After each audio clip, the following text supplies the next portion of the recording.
21 August grenade হামলা মামলা থেকে তারেক রহমানকে খালাস দেওয়ার পর তিনি তার ভেরিফাইড ফেসবুক পেজে একটি স্ট্যাটাস লিখেছেন, যেখানে তিনি বলেন, সত্যের সৌন্দর্য হলো যে এটি অনিবার্যভাবে অপপ্রচার এবং সকল ষড়যন্ত্র ভেদ করে জয়লাভ করে।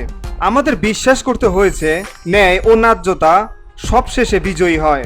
আসুন আমরা ঐক্যবদ্ধ হই, রাজনৈতিক প্রতিহিংসার অবসান ঘটাতে এবং ইতিহাসের এক নতুন অধ্যায়ের সূচনা করি, যেখানে রাজনৈতিক মতপার্থক্যের কারণে কারো জীবন বা পরিবার ধ্বংস হবে না। আমরা গণতন্ত্রের চেতনাকে সমুন্নত রাখার প্রতিশ্রুতি দিচ্ছি, যা বিশ্বাস এবং মতাদর্শের বৈচিত্র্যের উপর ভর করে। বাংলাদেশের জনগণকে নির্বাচনী অংশগ্রহণের মাধ্যমে তাদের নিজেদের ভাগ্য নির্ধারণের ক্ষমতা দেয়। সেই যাত্রায় আমরা আইনের শাসন, মানবাধিকার এবং মত প্রকাশের স্বাধীনতা, প্রতিটি নাগরিকের অধিকার ও স্বাধীনতা রক্ষা এবং একটি অন্তর্ভুক্তিমূলক, সহনশীল এবং নিয়মভিত্তিক সমাজ গঠনের আকাঙ্ক্ষা করি। BOD Bangla news desk.